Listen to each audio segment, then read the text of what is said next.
Hey guys, welcome to the Liberal Hive Mind, a channel solely focused on exposing the abundant hypocrisy of the left. Well folks, I'm just in a fantastic mood right now because I made a bold prediction a couple months ago, and it seems as though it's coming true. What prediction, you may ask? Well, I stated I believe that right before the 2022 elections, as things continue to get worse, as inflation continues to spike, and as the economy continues to slow down, I believe that Joe Biden was going to get sub 40% approval rating. Not in one poll, not in two polls, not in a couple outliers, but in the real clear politics average. At one point we hit 39.8%, which of course at the time I celebrated as a prediction victory. But we weren't quite there just yet. He bounced back up to 41 or 42% the week after. And to be totally honest with you, we're still not under 40% now on the real clear average. But it seems as though in the next week or two, Joe Biden's numbers are going to continue to tank. Why, you may ask? Because the most recent polling numbers are the lowest numbers I have ever seen for any president, let alone a Democrat president, and supposedly the most popular Democrat president in American history with 81 million votes. Among all voters in the most recent Quinnipiac poll, Joe Biden has an approval rating of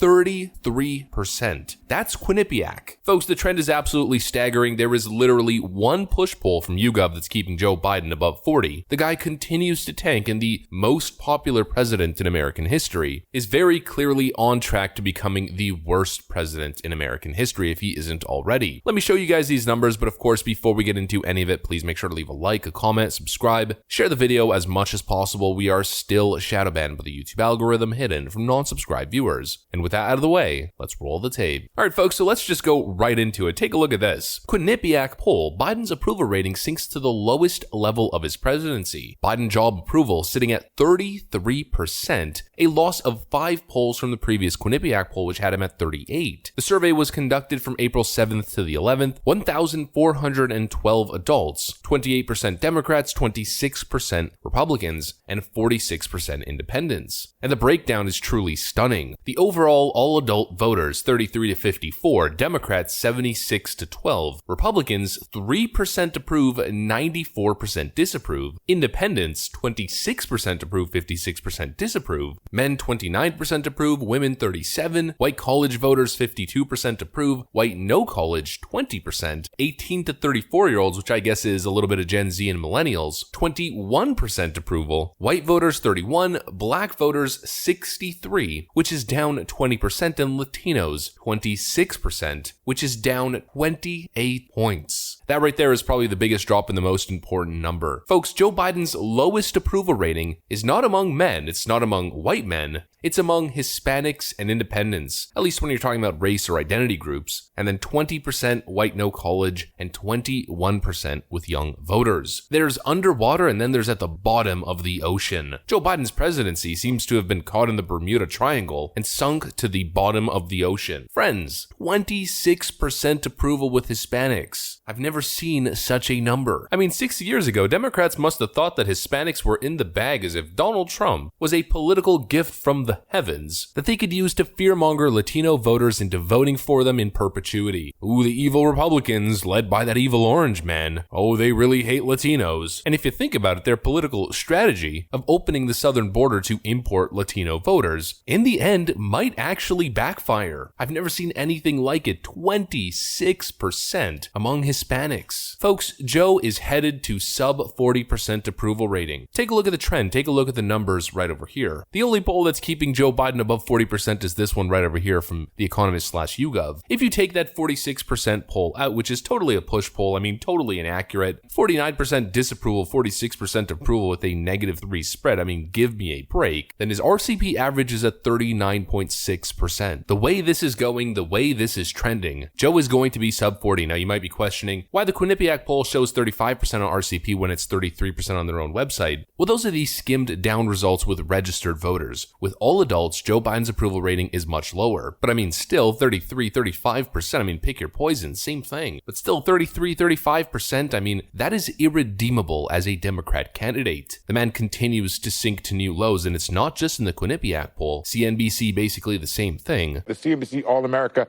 Economic Survey finding very little going right for the Biden administration in the mind of the public. The president's approval rating has fallen sharply across a range of measures. His new tax bill split the country down the middle. Take a look. President Biden's approval rate was sank just 38%, over here with just 53% disapproving. It's the lowest level of his presidency and down from 41% approving and 53% in December. A year ago, over here, Steck, 47-41.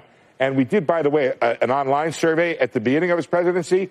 He had 62% approval, so he's fallen from a place that's not even on the chart there. The 800 Americans we polled have similarly downbeat views on Biden's handling of the economy. His economic approval dropping for a fourth straight survey to 35%. A new question shows his handling of the war in Ukraine.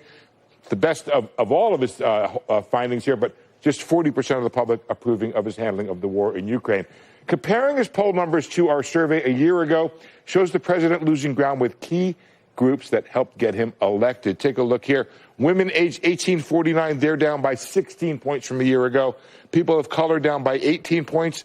And then young people who certainly helped the president get into the White House down by 15 points. And on every issue, Joe Biden is underwater, and that has some serious implications heading into the 2022 election. It's not a presidential election, of course it's the midterms, but it's still a referendum on the president's job and his administration's job. Two of the top indicators that you can use to predict the 2022 election results are presidential approval rating and wrong track, right track data. We know both of those numbers to be abysmal. Republicans are also leading by wide margins in generic congressional ballot data, and of course that's specifically because of the issue. Take a look at this new poll from Politico and the Morning Consult. Who do you trust more to handle each of the following issues? Inflation. 48% chose the GOP, only 30% chose the Democrats. National security. 49% chose the GOP, 33% chose the Democrats. The economy. 48% the GOP, 34% the Democrats. Immigration. 47% the GOP, 36% the Democrats. They are losing on every single key issue. And of course, the two most key issues, inflation and the economy, where Democrats are sinking. And the question is, what do Democrats do? How do they shift their rhetoric, shift their messaging in order to turn this ship around before 2022? Do they do what Alexandria Ocasio-Cortez says and appeal to the young socialist base? I mean, she was correct to a certain extent. Joe Biden's approval rating among young voters is the lowest out of pretty much every other demographic at 21%. Well, of course they don't, but they've also kind of put themselves in a position where they don't exactly have a choice. We're now getting reports from the Washington Free Beacon that Biden is, quote, more open than ever to forgive student debt. Chuck Schumer called for Biden to wipe out at least $50,000 in debt per borrower, which would cost the federal government $950 billion. Now it seems as though during an inflation crisis and potential economic crisis right around the corner, Joe Biden is considering forgiving student loan debt, potentially costing taxpayers nearly $1 trillion. And this is what I mean where the Democrats have got themselves stuck between a rock and a hard place. Do they appeal more moderate and alienate their young base? Or do they give in to the demands of their young base and alienate moderates and regular voters? The reality is there's no simple answer, and the reality is there is no redemption. Neither strategy is going to work. Joe Biden's presidency is essentially done. He's a lame duck, the least popular president in American history. No political messaging strategy or political shift or even any legislation passing forward. No victory that Joe Biden could score right now could turn this thing around. He'd have to somehow make good on his campaign promise of curing cancer within essentially the next 3 months. Otherwise, not gonna happen. Joe and the Democrats are finished, and mark my words, he's about to drop below 40% in his average approval rating. Quinnipiac has him at 33%. Have you ever seen a number that low? I mean, it's staggering. I've literally never seen anything like it, especially not with a Democrat president going into his second year in office. Talk about a train wreck. That's what I got for you guys though. If you enjoyed this video, please make sure to leave a like, a comment, subscribe, share it as much as possible. We are still shadow banned by the YouTube algorithm, hidden from non-subscribed viewers. I'm gonna get back to work. Thanks for watching, and I'll see you on the next one.